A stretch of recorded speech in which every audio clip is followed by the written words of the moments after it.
Scholars point out here that this first stage of this downward spiral is what you could really call a sexual revolution. Notice, in the lusts of their hearts, they gave themselves over to impurity that their bodies might be dishonored among them. I was born in 1959, and I was alive during the 60s and the 70s and saw firsthand the sexual revolution in this country. So were many of you as well. And then all of a sudden in the 1980s, things began to change, and there came something different. It was really what we could describe as a homosexual revolution. Look at the second God gave them over in verse 26. For this reason, God gave them over to degrading passions, for their women exchanged the natural function for that which is unnatural. And in the same way also the men abandoned the natural function of the woman, burned in their desire toward one another, men with men, committing indecent acts, receiving in their own person the due penalty of their error. That's what we see today. It started in the 1980s. It continues today. I don't have to tell people in California about this, do I, with the Proposition 8, things that have taken place here. It's on every, sitcom that's out there. It's literally being pushed down people's throats in our country. There's been a sexual revolution. There's been a homosexual revolution. And then you'll notice at the very end of this whole passage that it says, not only do they do the same things, but they give hearty approval to those who practice them. Good becomes evil, evil becomes good. You could get on and say almost any kind of crazy sexual, sensual thing or have any lifestyle in the world and it's considered good. But when someone comes on and says that that's wrong and it's against the Scripture, that person is considered evil because they're considered to be intolerant and someone who doesn't have any love. Good becomes evil and evil becomes good. And that's what we see in our culture, this downward spiral. So when people say, when is God going to judge America? If you read Romans chapter 1, I think the only conclusion you can come to is He already is. He has already turned us over to our own sin, and we are suffering in our country the wrath of God's abandonment. And when people lose God, they lose themselves. You could say in a culture, as God goes within that culture, so man goes. And all the psychological confusion we see in our culture is because we have turned away from the living God and turned to our own way. And we've lost ourselves in doing so. Now, someone might say, well, how long is it going to be till this kind of judgment here turns into more direct judgment from God? Well, I don't know. Could there be revival? Could God's hand be stayed? Certainly there could. I don't know. I'm not God. But all I'm saying is what we see happening in our country now is the beginning of the abandoning of God of our country, turning us over to our own sin. And it's something sobering that each one of us need to consider. And we'll talk here in a little bit about what we do about this, because I don't want to just give the bad news and not talk about what we can do in response to this.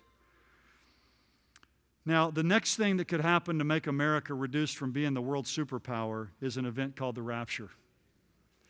And this is one of these scenarios I'm laying out here. This is the one of these that's in the Bible. And this is the one that I think will ultimately be what will bring America down from her great superpower status. Now, I ran across this a while back on the internet. I like this right here, the rapture, the separation of church and state. That's when it's going to happen. It's going to be the separation of a lot of things, but it'll be the separation of that for sure. Think about the rapture of the church, though, what it's going to change. I mean, you think about that. I mean, it's incredible. Now, we all here today are pre-tribbers. Now, if you're not a pre-tribber, then this wouldn't apply, obviously. I like what someone used to say, I'm premillennial, I'm pre-trib, and I'm prepared. And I like that statement. That last one's the most important. But if the rapture is pre-trib, which is what we believe, then the church will be caught up. All the believers will be taken from this country. Now, I just put these statistics up there. They're kind of interesting. 85% of Americans claim to be Christians. Now, I like to call those cultural Christians. Basically, it's like a guy that I talked to when I was in law school. I asked him if he was a Christian. And he said, well, of course I am. What do you think, I'm a devil worshiper or something? I mean, that's what a lot of people's idea is. If I'm not a devil worshiper or an atheist or whatever, then I'm a Christian.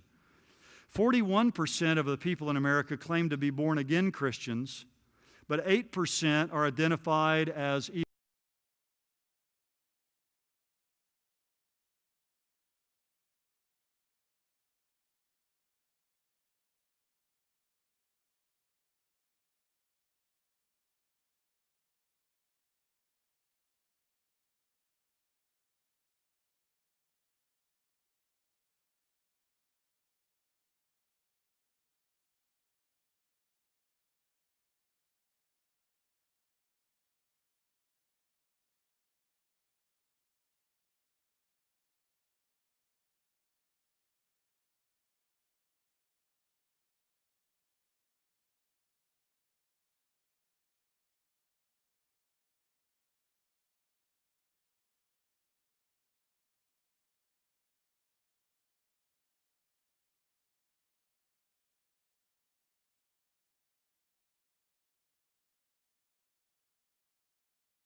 America's 32.5, or we'd be a lot better off than we are. But if you use the 8 to 10% numbers, the number of Americans who will disappear at the rapture, I mean, it's an astronomical number of people who will be gone from this country. This hit me a few years ago. I've had the privilege to go over to Turkey several times and go to the cities where the 7 churches of Asia were and to visit the places there. And I was going one night from Ephesus, modern-day Selçuk, on a bus back over to Izmir, which is ancient Smyrna, to leave there the next morning. And I was on this bus, and we were driving up around the edge of the city of Izmir. And Izmir is a Turkish city with a population of about 3 million people.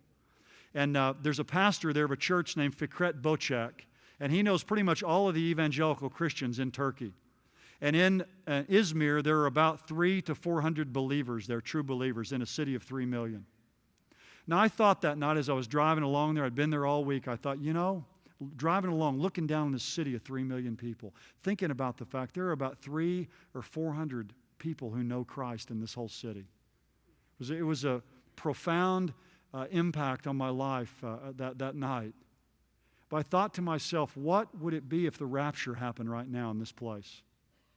They'd never even probably notice. I'd look over and think that dumb American that was over there is gone, or whatever. And a few people disappear from the city. It would be a blip on the scale in many parts of the world. But here in America, devastation. Some people have likened it to 1,000 Katrinas. I mean, I don't know how you could possibly put it into terms, but the rapture will change everything in America. You talk about change that's coming. I mean, the rapture, it would change everything in this nation in which we live. And the rapture is an event that we're told in the Scripture could take place at any time. It'll take place in a moment, in a twinkling of an eye. And I think that will be the ultimate final judgment of God on this country. Charlie Dyer says this. He says, can you imagine the effects on our country if over 28 million people, and this was back a few years ago when he wrote this, people in industry, government, the military, business, agriculture, education, medicine, communications disappear.